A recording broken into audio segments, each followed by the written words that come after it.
अस्सलाम वालेकुम स्टूडेंट्स।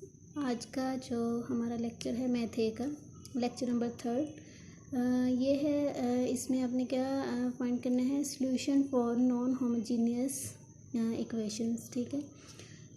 इसका जो हमने पहला टॉपिक डिस्कस किया था उसमें थी होमोजीनियस इक्वेशंस को कैसे सॉल्व किया जाता है। तो अब जो है आपने सॉल्यूशन फाइंड करना है नॉन होमोजीनियस इक्वेशंस का।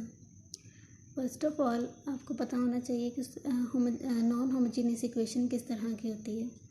हमने पीछे देखा था कि आपके पास यहाँ राइट साइड पे ज़ीरो था। ठीक है, जब ज़ीरो होता है तो ये होमोजीनियस इक्वेशन होती है, और जब आपके पास राइट साइड पे नंबर्स आ जाते हैं एक्स की फॉर्म में या कोई भी आपके पास है, तो वो इक्वेशंस क्या बन जाती हैं, नॉन होमोजीनियस इक्वेशंस। वही वाली चीज़ दी हुई है, जैसे एफ ऑफ डी क्या है कि not d raised power n plus this derivatives हैं, और ये किसी भी आपके पास इधर नंबर्स हो सकते हैं, किसी भी टाइप के हो सकते हैं। तो जैसे आपके पास इस तरह से लिखा हो 3d2y/dx² plus 2dy/dx plus y is equal to, अगर तो ये ज़ीरो होता तो ये क्या होनी थी, होमोजीनियस। लेकिन अब हमारे पास ये यहाँ कुछ भी हो सकता है, ई की पावर में हो सकते हैं, साइन को साइन में हो सकते हैं, पॉलिनोमियल्स हो सकती हैं, कुछ भी इस साइड पे आ जाए आपके पास, तो ये क्या बन जाती हैं, नॉन होमोजीनियस इक्वेशंस।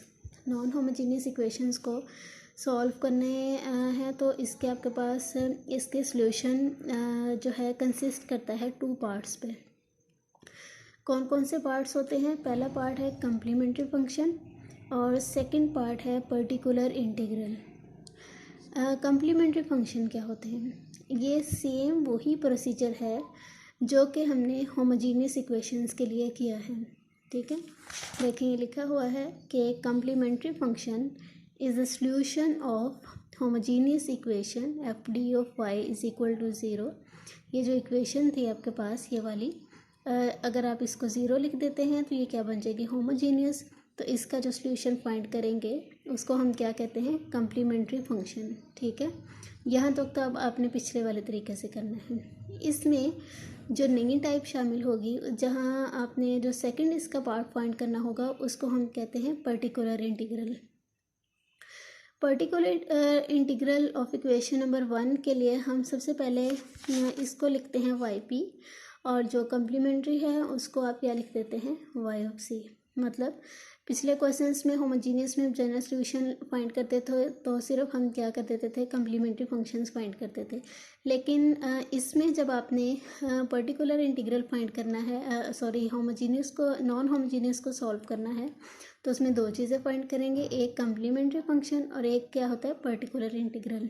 इसका फर्स्ट ऑफ ऑल आपने करना ये है कि यहाँ जो भी चीज़ राइट साइड पे थी उसको इधर ही लिखना है, और ये जो चीज़ इस साइड पे है सारी की सारी वाई के साथ, उसको आपने इधर ला के डिवाइड कर देना है। ठीक है, ये हम क्वेश्चंस करेंगे तो आपको वहाँ से अच्छी तरह से समझ आ जाएगी। अब आगे इसके 4 केसेस होते हैं।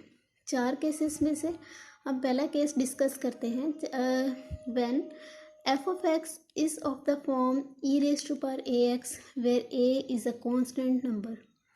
अब ये जो एफ ऑफ एक्स है ये 4 तरह का हो सकता है, 4 मतलब केसेस हो सकते हैं। पहले केस में क्या है कि अगर ये E raise to power A X की शक्ल का हो। ठीक है, केस नंबर 2 है कि अगर ये हो ट्रांसेंडेंटल, जैसे साइन ए एक्स या कोस ए एक्स हो। ठीक है, थर्ड केस है कि अगर आपके पास ये पॉलिनोमियल्स हों, जैसे x³ plus x² and so on.